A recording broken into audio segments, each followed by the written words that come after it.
Hello everyone. Without wasting your time, I am going to start the chapter of class 10, chapter first, optics, in which we study about light and their properties. So let me start. Uh, आप लोग board पे देख सकते हैं, मैंने ये सब पहले से लिख करके रखा है। ठीक है, तो सबसे पहले बात है कि लाइट में मतलब ऑप्टिक्स क्या होता है, ऑप्टिक्स इसको कहते हैं। तो ऑप्टिक्स के बारे में यहाँ पर है। तो ऑप्टिक्स जो होता है ये फिजिक्स का एक ब्रांच है जिसमें हम डील करते हैं स्टडी ऑफ लाइट के बारे में, उसके नेचर के बारे में और सोर्सेस, प्रॉपर्टीज और इफेक्ट के बारे में, है ना। तो आप देख सकते हैं कि लाइट का नेचर यानी उसकी प्रकृति कैसी होती है, उसका स्रोत कैसा होता है, प्रॉपर्टी गुण और उसका प्रभाव क्या होता है ना। आगे देखेंगे तो ये जो है ये ब्रांचेस हैं ऑप्टिक्स के, जो कि 3 सेक्शन में बना हुआ है: रे ऑप्टिक्स, वेव ऑप्टिक्स और quantum optics. Actually quantum optics is the part of the physical optics. Physical optics is divided into 2 parts, wave optics और क्वांटम ऑप्टिक्स। सो ये सब हम लोग हायर क्लास में पढ़ेंगे। मेनली हम लोगों को फोकस करना है ज्योमेट्रिकल ऑप्टिक्स पे। ज्योमेट्रिकल ऑप्टिक्स क्या होता है? तो रे ऑप्टिक्स को ही हम लोग ज्योमेट्रिकल ऑप्टिक्स कहते हैं। इसमें जो साइज ऑफ द ऑब्जेक्ट जो होता है ये बहुत ज्यादा बड़ा होता है। ठीक है, मच लार्जर देन, यहाँ पे much larger than the object नहीं, साइज ऑफ द वेवलेंथ की बात होगी। ठीक है, साइज ऑफ द वेवलेंथ,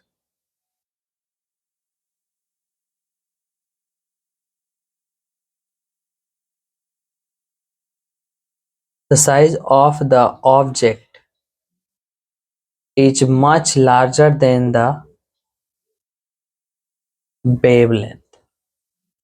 तो इसमें हम पढ़ेंगे क्या, इसके एग्जाम्पल में हम लोग पढ़ेंगे यहाँ पे reflection of light, reflection of light और refraction of light,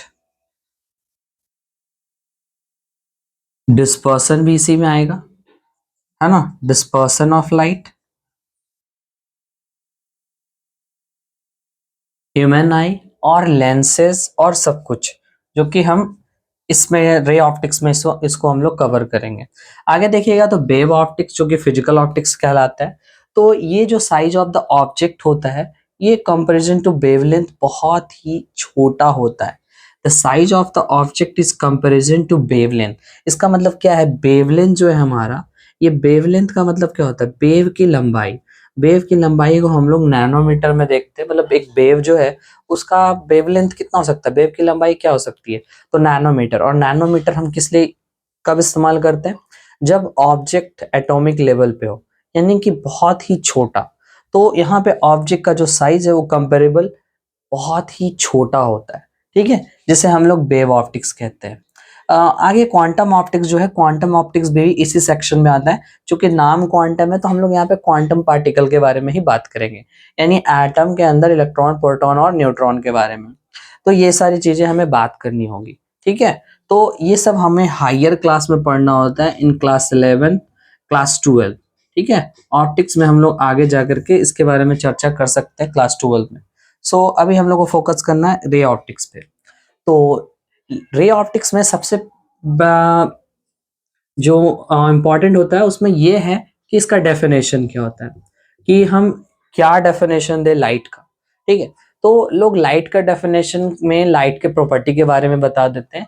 just like कि अगर लाइट के प्रेजेंस में, मतलब जिसकी प्रेजेंस में हम किसी ऑब्जेक्ट को देख सकते हैं, वो हमारे लिए प्रकाश कहलाता है, यानी लाइट कहलाता है। बट एक्चुअल में आप देखो तो ये प्रॉपर्टी ऑफ लाइट। ठीक है, लाइट का गुण है कि लाइट के रहने से हमें चीजें दिखाई देती हैं।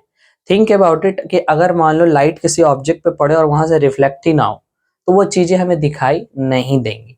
ठीक है, तो इसका मतलब क्या है कि लाइट का प्रेजेंस होना बहुत जरूरी है।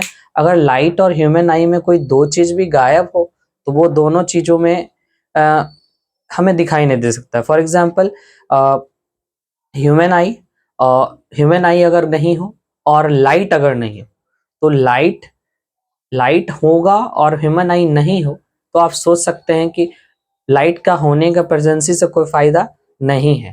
ठीक है, उसके बाद हम लोग क्या देखेंगे कि ये तो लाइट के बारे में था। तो लाइट का एक्चुअल डेफिनेशन क्या है, तो लाइट का जो एक्चुअल डेफिनेशन है, the light is an electromagnetic wave, the light is an electromagnetic wave, है ना।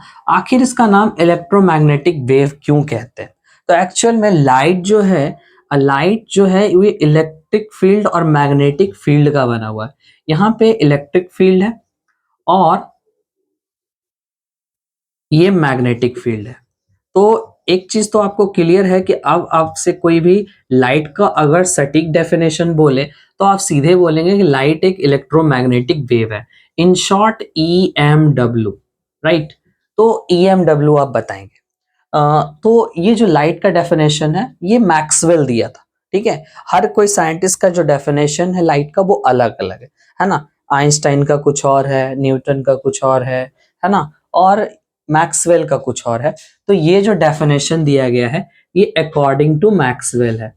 तो आप मैक्सवेल, ठीक है, ये मैक्सवेल का डेफिनेशन है। तो आप ऐसा करके लिख सकते हैं, according to Maxwell the light is an electromagnetic wave, ठीक है। आगे चलते हैं। तो लाइट का जो स्पीड है वो कैलकुलेट कैसे हुआ? तो लाइट ऑफ स्पीड जो है ये कैलकुलेट हुआ सी जो है वो 3 × 10⁸ जो आता है वो एक्चुअली में ये एक फॉर्मूला है जो कि रिलेशन बनता है किससे?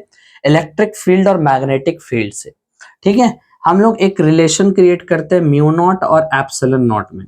ये म्यू नॉट है और ये एप्सिलॉन नॉट है, एप्सिलॉन नॉट, ठीक है। इस पर हम डिटेल ज्यादा चर्चा नहीं करेंगे, है ना, क्योंकि आपके सिलेबस में ये सारी चीजें नहीं है, फिर भी मैं आपको ये सब बता देता हूँ, ठीक है। और ये क्या है? एब्सोल्यूट परमिएबिलिटी है, ठीक है। ये एब्सोल्यूट परमिएबिलिटी है और इसको एब्सोल्यूट परमिटिविटी कहते हैं और ये परमिएबिलिटी कहते हैं। एक जो होता है ये इलेक्ट्रिक फील्ड, मतलब आप इलेक्ट्रिक फोर्स बोल सकते हो, यानी कूलॉम्स लॉ से मिलता है, और दूसरा जो होता है ये मैग्नेटिक फील्ड से मिलता है, ठीक है। तो दोनों फोर्स का ही डेफिनेशन है, एक इलेक्ट्रिक फोर्स है, एक मैग्नेटिक फोर्स है। तो दोनों के कॉम्बिनेशन से हमें ये रिजल्ट मिलता है, और जिसका वैल्यू जब आप इसको सॉल्व करोगे तो आपको ये वैल्यू मिलेगा, ठीक है।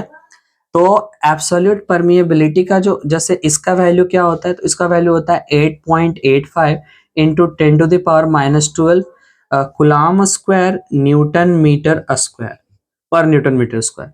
और ये म्यू नॉट होता है तो इसका जो वैल्यू होता है ये होता है 4 पाई इंटू 10⁻⁻7, ठीक है। ये बेवर वगैरह में होता है ना, बेवर वगैरह में, तो हम यहाँ पे बेवर लिख सकते हैं, या टेस्ला में भी होता है। तो 4 पाई इंटू 10⁻⁻7 और 8.85 इंटू 10⁻⁻12, जब आप इस वैल्यू को रख करके यहाँ पे सॉल्व करोगे तो आपको एग्जैक्ट एक नंबर मिलेगा जो 3 × 10⁸ के अप्रोक्स होगा, यानी कि स्पीड ऑफ लाइट वहां से हम लोगों ने कैलकुलेट कर लिया, ठीक है। आगे चलते हैं, ठीक है। ये सारी चीजें आपको थोड़ा क्लियर हो रही होगी, सिर्फ ये सारी एग्जाम के पर्पज से नहीं पढ़ाया जा रहा है ना, आपको थोड़ा सा बेसिक नॉलेज भी होना चाहिए कि लाइट के बारे में क्या है नहीं है, ठीक है। तो हम लोग अब क्या करेंगे, इससे आगे बढ़ेंगे। तो लाइट के बारे में आप समझ गए, अब हम लोग एक्चुअल जो हमारा मुद्दा है उस पर बात करते हैं।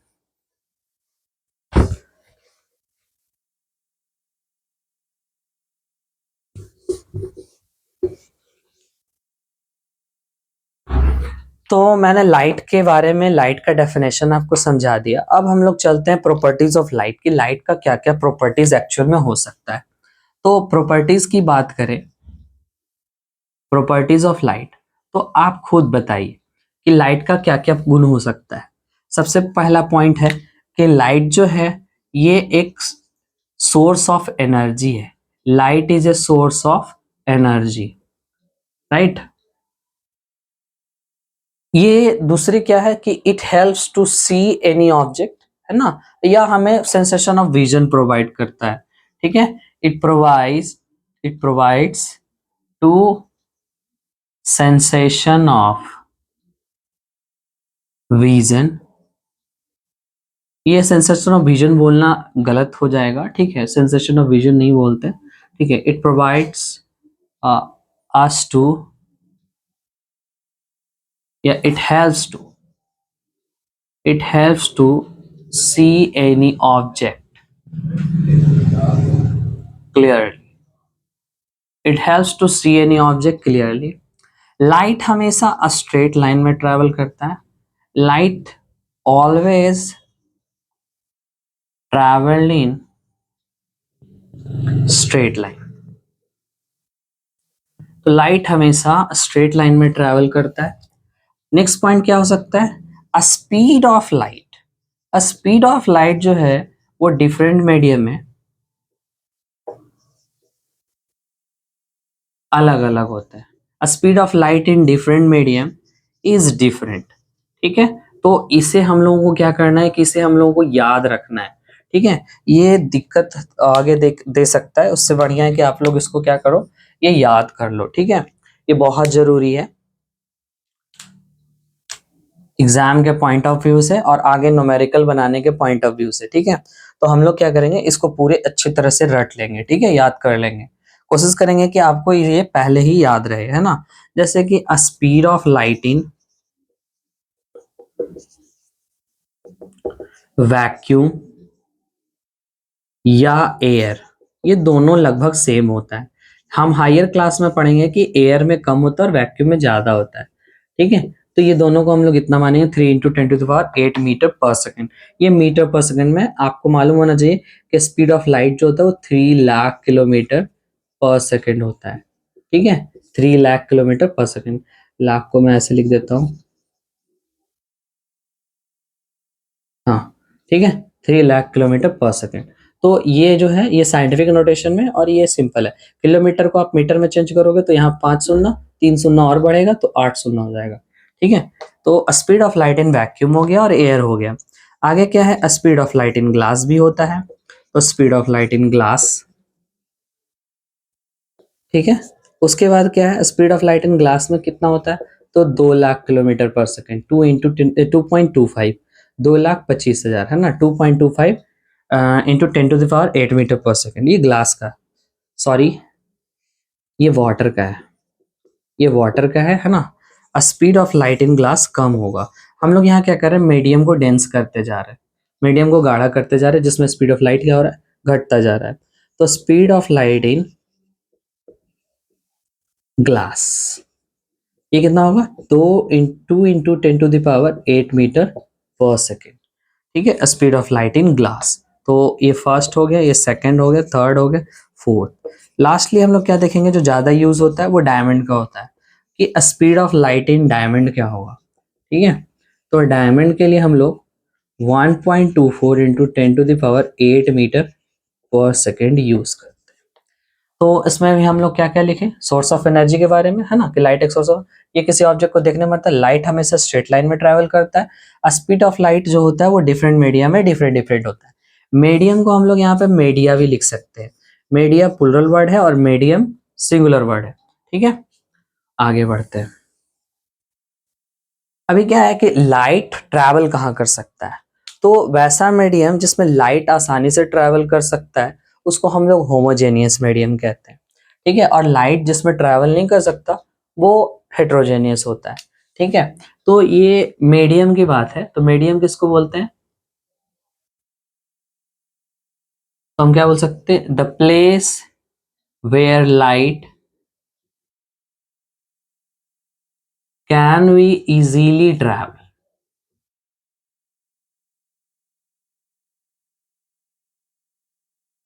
है ना, called medium. Medium homogeneous medium में लाइट स्कैटर नहीं होता, और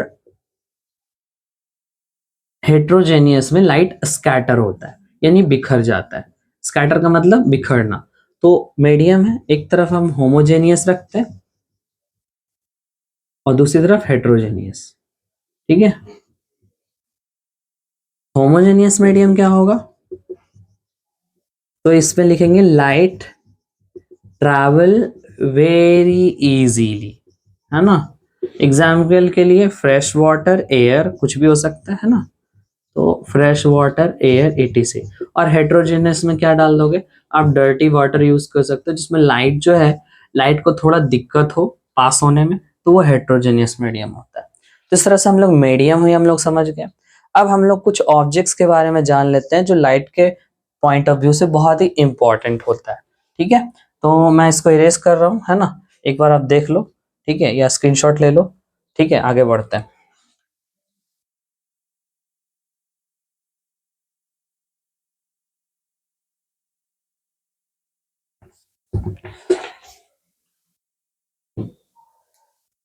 आगे मैं बढ़ूं तो मैंने बोला टाइप्स ऑफ ऑब्जेक्ट के बारे में। तो टाइप्स ऑफ ऑब्जेक्ट जैसे एक वो जो लाइट अपने बॉडी से इमिट करता हो, ठीक है। तो एक होता है लाइट इमिटिंग ऑब्जेक्ट,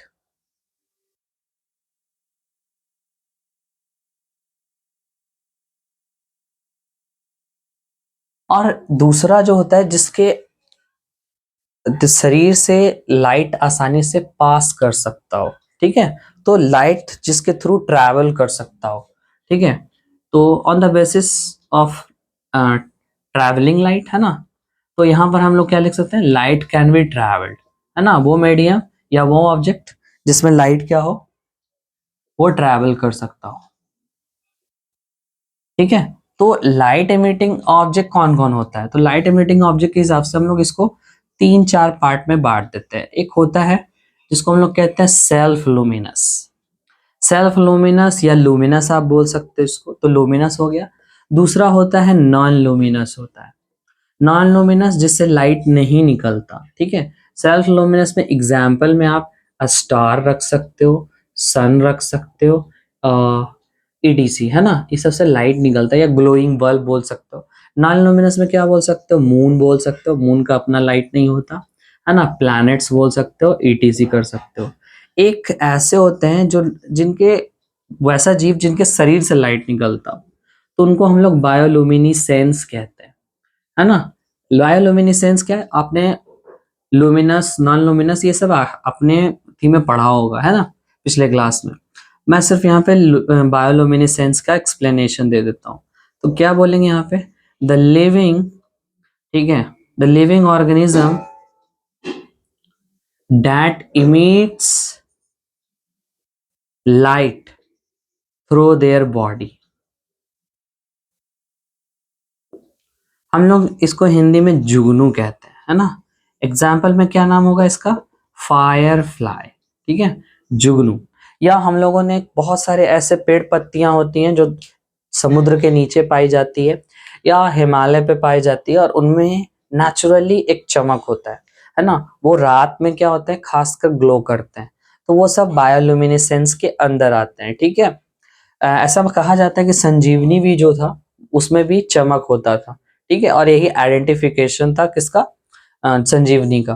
तो हम लोग उतना दूर नहीं जाएंगे, है ना, हम लोग को बस इसका डेफिनेशन जानने से मतलब है। लाइट कैन बी ट्रेवल्ड, ठीक है, जिसके आर पार लाइट पास हो, तो ये तीन तरह के होते हैं, ये भी तीन तरह के होते हैं, 1 2 और 3। जिसको लाइट जिससे लास्ट आसानी से पार्ट्स हो जाए, हम लोग उसको क्या कहते हैं, ट्रांसपेरेंट कहते हैं। तो ट्रांसपेरेंट ऑब्जेक्ट भी हो सकता है और मीडियम भी हो सकता है, ठीक है, दोनों हो सकते हैं। फिर होता है ट्रांसलूसेंट होता है। ट्रांसलूसेंट क्या होता है, तो इंपॉर्टेंट हमारे लिए ट्रांसलूसेंट है। ट्रांसलूसेंट क्या होता है, जिसमें पार्शियली लाइट जो है, light passes through partially, light passes partially, है ना, जिसमें लाइट जो है आंशिक रूप से पास होता हो। एग्जाम्पल के लिए आप लोग क्या बोल सकते हो, तो ऑयली पेपर या बटर पेपर आप बोलते हो, है ना। या एक ग्लास जो होता है जो घिसा हुआ होता है ना, तो घिसा हुआ ग्लास हम यहाँ पे रब्ड इस्तेमाल करते हैं, बुक में थोड़ा अलग इस्तेमाल होता है घिसा हुआ कांच को, है ना। आप चेक कर लेना। तो रब्ड ग्लास हो गया, डर्टी वाटर हो गया। इससे क्या है, पानी जो है, मतलब इसमें क्या है, लाइट जो है वो पार्शियली ही इंटर कर पाता है ना, पूरा रूप से इंटर नहीं कर पाता। इसमें एकदम आर पार आसानी से हो जाएगा, एकदम साफ साफ दिखेगा।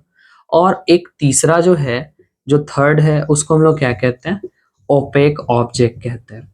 ओपेक ऑब्जेक्ट जिसके थ्रू लाइट जो है वो आसानी से पास नहीं होगा, ठीक है।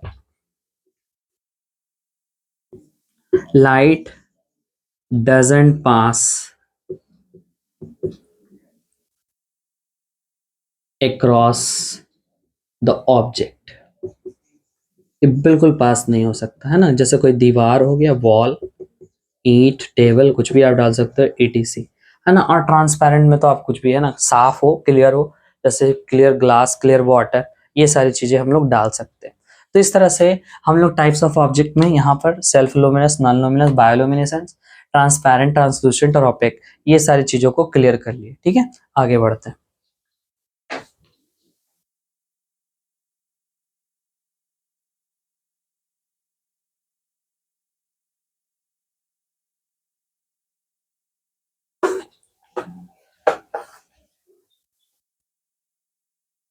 नेक्स्ट हम लोग बढ़ेंगे तो हम लोग पढ़ेंगे रे के बारे में। व्हाट इज रे? ठीक है, तो रे क्या होता है? ये लाइट, पाथ ऑफ लाइट होता है, द पाथ ऑफ लाइट, ठीक है, इज कॉल्ड रे। रे को हम लोग एरो से डिनोट करते हैं। एरो, ये एरो जो है ये रे है ना, एरो डिनोट क्या करते हैं? रे से, है ना, ये इसका डिनोशन है कि हम लोग इसको ऐसे डिनोट करते हैं। ठीक है, तो ये हो गया। अब क्या है रे, और रे ऑफ, ये जो ग्रुप बनता है रे का, हम ग्रुप भी बना सकते हैं। तो बहुत सारे किरणों का जो ग्रुप होगा उसको हम लोग बीम कहते हैं। तो हम लोग क्या बोलते हैं? The group of rays of light, the group of rays of light is called beam, is called beam. ठीक है, ये बीम हो गया। तो बीम है तो बीम के टाइप्स भी होंगे। तो टाइप्स ऑफ बीम जो होता है ये 3 प्रकार के होते हैं, 1, 2 और 3। एक होता है जो पैरेलल बीम ऑफ लाइट होता है, ये पैरेलल बीम ऑफ लाइट है। ठीक है, पैरेलल बीम ऑफ लाइट, इसका डेफिनेशन सिंपल है। हम लोग बोल सकते हैं कि when two or more rays of light traveled in uh, equal distance each of them, from each of them, it's called parallel beam of light। और जब कोई बहुत सारा लाइट एक पॉइंट पर आकर के कटता है तो उसको हम लोग कन्वर्जेंट बीम ऑफ लाइट कहते हैं। कन्वर्ज इट मीन्स आकर के मिलना। तो मान लो कि ये कोई पॉइंट है और इस पॉइंट पे अलग अलग लाइट जो है अलग अलग सोर्स से एक बिंदु पे आ रहा है और यहाँ पे मिल रहा है, तो ये कन्वर्ज हो रहा है, मीटिंग, है ना। कन्वर्ज का मतलब क्या होता है? मीटिंग। तो हम बोल सकते हैं कि when two or more rays of light meet at a point is called convergent beam of light. ठीक है, उसी तरह से डाइवर्जेंट बीम ऑफ लाइट होता है। डाइवर्जेंट बीम ऑफ लाइट में क्या होता है कि लाइट जो है किसी सोर्स से, सोर्स का मतलब वहां से लाइट जनरेट हो रहा हो, उस सोर्स से लाइट चारों तरफ फैलता है। तो जब लाइट फैलेगा तो हम लोग इसको क्या कहते हैं? इसको डाइवर्जेंट बीम ऑफ लाइट कहते हैं, या हम लोग इसको कॉन्करेंट बीम ऑफ लाइट भी कह सकते हैं। कॉन्करेंट का मतलब क्या है कि कोई पॉइंट सोर्स है जहां से लाइट जनरेट हो रहा है और उससे चारों तरफ फैल रहा है। एग्जाम्पल के लिए सूरज है ना, सन, तो ऐसे होता है। तो ये इस तरह से ये parallel beam of light, convergent, divergent beam of light. ठीक है, क्लियर है आप लोगों को यहाँ तक? चलिए हम लोग आगे बढ़ते हैं। ठीक है, रे, बीम और उसका टाइप। ठीक है, next.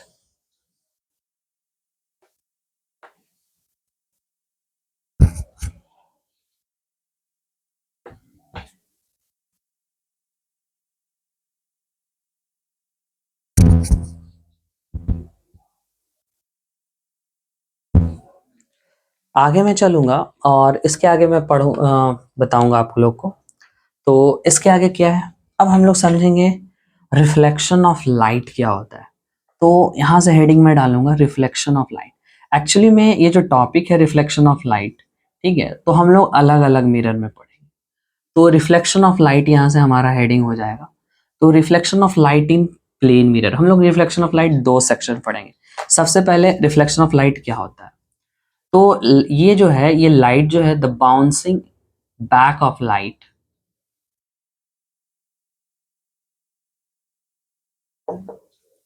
is called the bouncing back of light from any surface, from any reflecting surface, है ना। सरफेस दो तरह के हो सकते हैं, रिफ्लेक्टिंग भी हो सकते हैं और एब्जॉर्बिंग भी हो सकते हैं। तो हम लोग यहाँ पे यूज करेंगे रिफ्लेक्टिंग सरफेस, है ना। तो reflecting surface, the bouncing back of light from any reflecting surface is called reflection of light. ठीक है, तो ये रिफ्लेक्शन ऑफ लाइट का डेफिनेशन हो गया। अभी रिफ्रैक्शन ऑफ लाइट है, तो रिफ्रैक्शन ऑफ लाइट जो फेनोमेना है, तो ये 2 सेक्शन में होता है। Refraction of light in plane mirror भी होता है और reflection of light in spherical surface भी हो सकता है या स्फेरिकल मिरर भी हो सकता है ना। तो ये 2 सेक्शन है, पर हम लोग जो पढ़ेंगे वो मेन रूप से पहले पढ़ेंगे हम लोग reflection of light in plane mirror. ठीक है, तो यहाँ पर मैं हेडिंग दे देता हूँ reflection of light in plane mirror, या सबसे पहले हम लोग इसके बाद रिफ्लेक्शन ऑफ लाइट का, यहाँ हम लोग हेडिंग डालेंगे लॉज ऑफ रिफ्लेक्शन। तो रिफ्लेक्शन के क्या लॉज होते हैं, या इसका पहले टाइप देख लो, लॉज बाद में देखेंगे, है ना। तो टाइप्स ऑफ रिफ्लेक्शन कितने होते हैं? तो रिफ्लेक्शन के दो टाइप होते हैं। टाइप और लॉ में अंतर होता है, ध्यान दीजिएगा, है ना। टाइप क्या होता है? तो टाइप एक होता है, एक रेगुलर रिफ्लेक्शन होता है, और दूसरा जो होता है इरेगुलर रिफ्लेक्शन होता है। ठीक है, तो रेगुलर रिफ्लेक्शन और दूसरा क्या है? Irregular reflection. आप रेगुलर और इरेगुलर रिफ्लेक्शन यहां से समझ सकते हो। तो रेगुलर रिफ्लेक्शन क्या है कि मान लीजिए कोई सरफेस है, ठीक है, ये सरफेस एकदम प्लेन है, और जब प्लेन सरफेस हो और बहुत सारा लाइट इस सरफेस पे इंसिडेंट हो रहा हो, ये इंसिडेंट हुआ लाइट। इंसिडेंट होने का मतलब क्या है?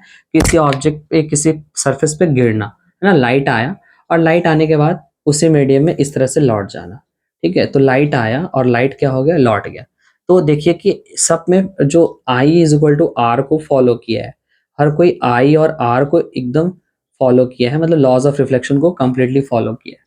तो ऐसे को हम लोग क्या बोलते हैं? इस तरह के रिफ्लेक्शन को हम लोग बोलते हैं रेगुलर, है ना। अब क्या है कि कोई रिफ्लेक्शन जो है कोई इरेगुलर सरफेस से हो जाए, तो इरेगुलर सरफेस से होगा तो ये जल्दी जल्दी होगा, है ना, इस तरह से। तो इरेगुलर रिफ्लेक्शन कहीं से भी हो सकता है, उबड़ खाबड़ कुछ भी हो सकता है। तो इसमें देखिए कि एक रेगुलर पैटर्न है, और इसमें पैटर्न फॉलो नहीं हो पा रहा है क्योंकि सरफेस इरेगुलर है ना। लाइट तो आएगा, डायरेक्शन तो सेम रहेगा लाइट का, बट ऊपर नीचे हो सकता है, तो ये इरेगुलर रिफ्लेक्शन हुआ। ठीक है, तो रेगुलर और इरेगुलर रिफ्लेक्शन आपको क्लियर है? ठीक है, आगे बढ़ते हैं, है ना। रेगुलर और इरेगुलर के बाद हम लोग पढ़ेंगे यहाँ पे लॉज ऑफ रिफ्लेक्शन। तो लॉज ऑफ रिफ्लेक्शन जो होता है ये एग्जाम में आ सकता है, बहुत ही इंपॉर्टेंट है ना। तो हम इसको वीवीआई कर देते हैं, यहाँ से आपको 1 नंबर का या 2 नंबर का सवाल बन सकता है। ठीक है, तो लॉज ऑफ रिफ्लेक्शन में क्या होगा? तो फर्स्ट आपने पढ़ा होगा कि एंगल ऑफ इंसिडेंस और एंगल ऑफ रिफ्लेक्शन इक्वल होता है। क्या बोलेंगे यहाँ पे? The reflection, the angle of incidence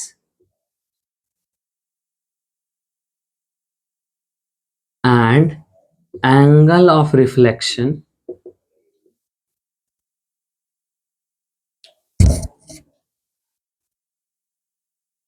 is always equal। ठीक है, इन plane mirror, in plane mirror.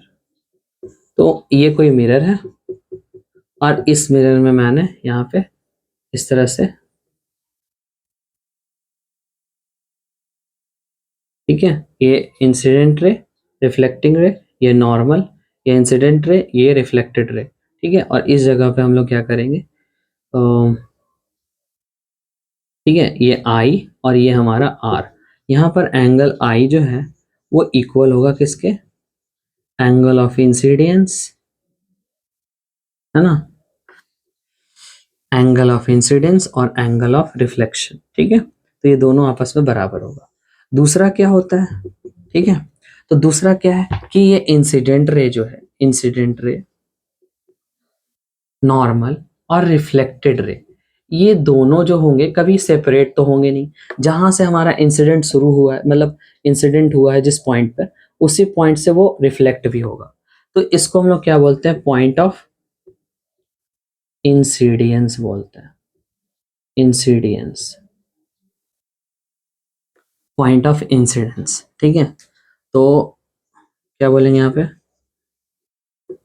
The incident ray, comma, reflected ray, comma, normal. ठीक है, normal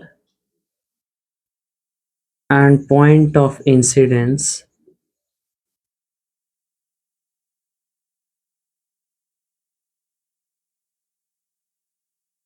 all lies in same plane. ठीक है, तो ये लॉज ऑफ रिफ्लेक्शन हो गया, है ना। ध्यान देना है, टाइप्स ऑफ रिफ्लेक्शन यानी रेगुलर और इरेगुलर, और लॉज बोले यानी नियम बोले, जो कि नियम कभी फेल नहीं होता, है ना। तो ये क्या है? इसको बोलना है ना, angle I is equal to angle R, और दूसरा क्या बोलना है? Incident reflected ray normal and point of incidence all lies in same plane, है ना। जहां से इंसिडेंट हमारा जिस पॉइंट पे भी फॉल होगा उस पॉइंट को बोलते हैं पॉइंट ऑफ इंसिडेंस, और उसी पॉइंट से हमारा रिफ्लेक्टेड रे भी निकलेगा। ऐसा नहीं है कि इंसिडेंट रे यहाँ बनाएंगे और रिफ्लेक्टेड रे यहाँ बनाएंगे, ये दोनों अलग अलग नहीं हो सकते, है ना। दोनों जहां पर है तो इंसिडेंट रे और रिफ्लेक्टेड रे दोनों एक ही पॉइंट पर होगा, वो कहाँ होगा, पॉइंट ऑफ इंसिडेंस। इसलिए कहा जाता है कि ये सेम प्लेन पर होंगे। क्लियर है, ठीक है, आगे बढ़ते हैं।